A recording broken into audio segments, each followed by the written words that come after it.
اسلام میں پورے داخل ہو جاؤ.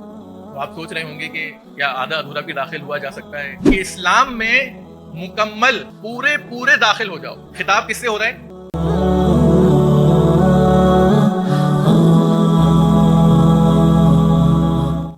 آج کا جو موضوع ہے اسلام میں پورے داخل ہو جاؤ.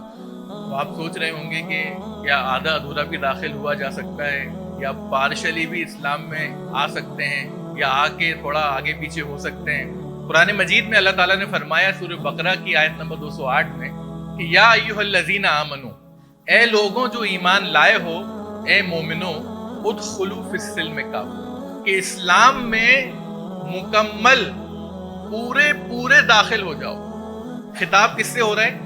خطاب ہو رہا ہے مومنوں سے.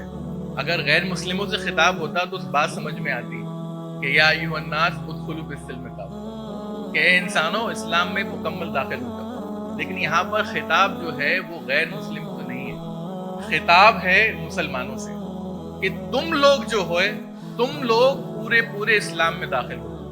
عبداللہ ابن مسعود رضی اللہ عنہ فرماتے ہیں، کہتے ہیں جہاں بھی جدھر بھی یا ایھا الذین آمنو آیا ہے قرآن مجید میں، تو مومنوں کو، مسلمانوں کو چاہیے کہ بہت غور سے اس بات کو سنیں، اس کو ایسے ہی پڑھ کے نہ نکل جائیں بلکہ بہت غور سے سنیں. اور Abdullah ibn Masud one of the 4 prolific teachers of the Quran ہمیں بھی دیا. قرآن مجید کے زبردست جو علماء تھے صحابہ میں، ان 4 میں سے ایک تھے آپ.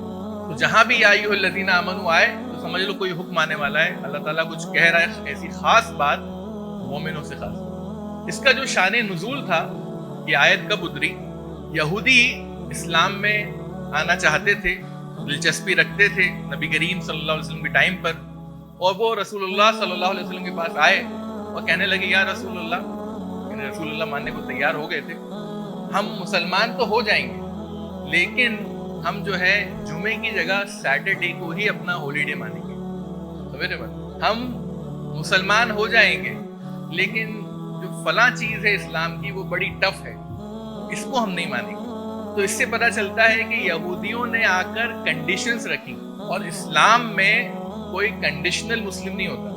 آپ کی جو اوبیڈینس ہونا چاہیے، آپ کی جو اطاعت ہونا چاہیے، آپ کی جو اتباع ہونی چاہیے، وہ انکنڈیشنل ہونی چاہیے، بنا کسی شرط کے.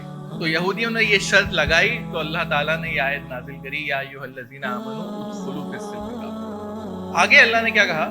ولا تتبعوا خطوات الشیطان، کہ شیطان کے نقش قدم پر مت چلو. علماء کہتے ہیں کہ اگر آپ شیطان کے نقش قدم پر چل رہے ہیں تو اس کا مطلب ہے کہ آپ مکمل طور پر اسلام میں داخل نہیں ہوئے، اور اگر آپ مکمل طور پہ اسلام میں داخل نہیں ہوئے تو اس کا مطلب ہے کہ آپ شیطان کے نقش قدم پر، یعنی دونوں کا جو ربط ہے وہ ایسا ہی ہے.